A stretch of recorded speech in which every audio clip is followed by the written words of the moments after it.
What if the greatest battle you ever fought wasn't against some god or demon, but against the rage burning inside your own heart?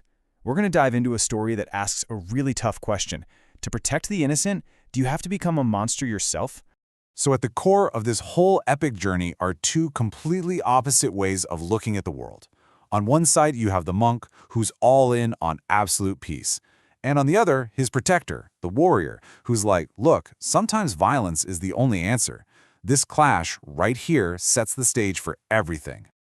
All right, let's meet our guys. We've got Tang Sen. He's a super idealistic monk on a holy mission.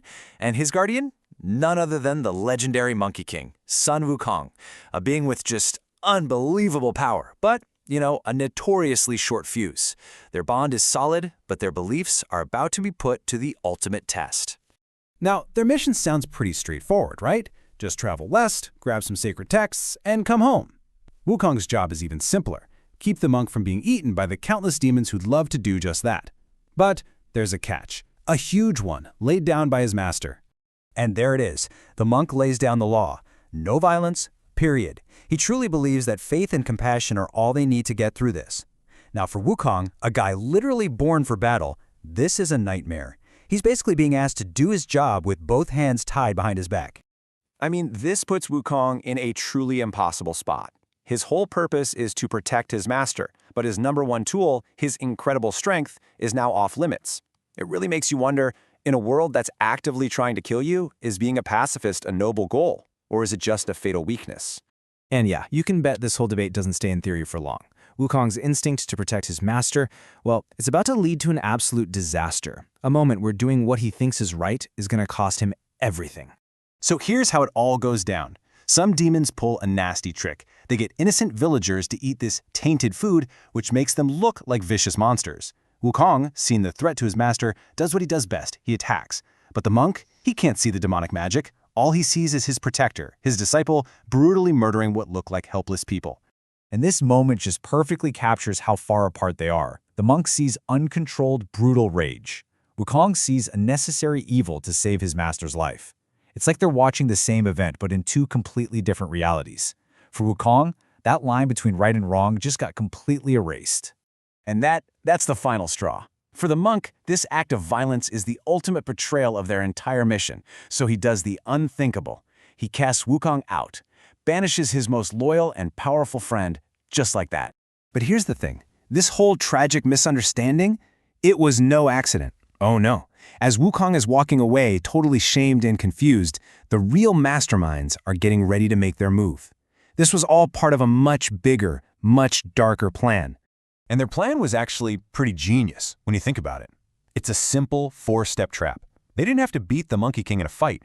All they had to do was use his own protective nature and his master's strict beliefs against him. Once Wukong's out of the picture, the monk is a sitting duck.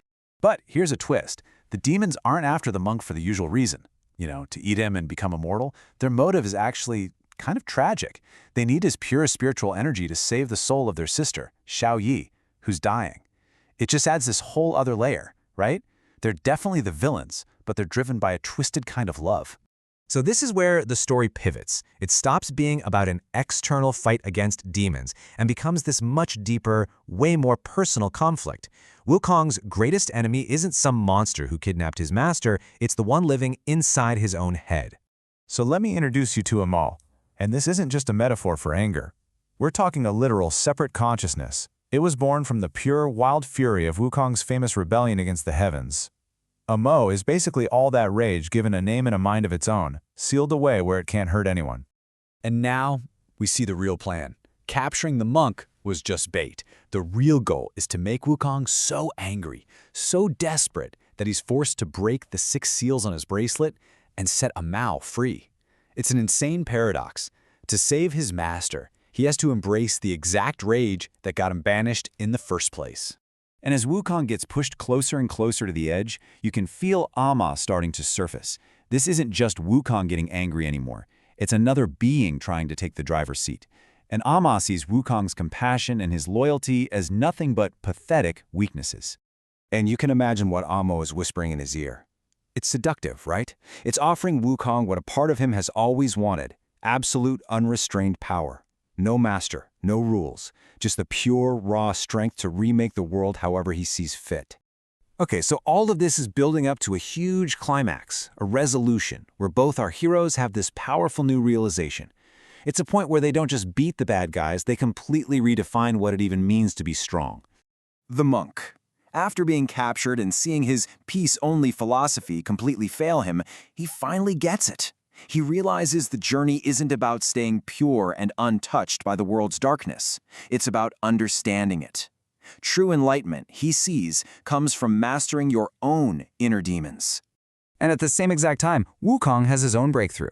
He realizes he can't kill him out. He can't just get rid of his rage, because it's a fundamental part of him. The only way forward is to face it, to understand it, and to learn how to control it, to make it a tool, not let it be his master. And this really boils down to the core message of the whole story. Wukong finally understands that his power without the monk's compassion is just brutality, and the monk learns that his compassion without Wukong's power is totally helpless. Separately, they're flawed, but together they create true strength. They make each other whole.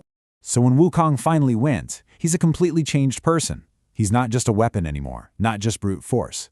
He has integrated his own darkness, and he's become a true guardian, someone who uses his incredible power, not with blind rage, but with purpose and with wisdom. And that's where the story leaves us, with this huge, lingering question. The story gives us an answer for Wukong, but it turns the question over to us. To fight the monsters out there in the world, do you first have to find, understand, and ultimately control the monster that lives inside each of us?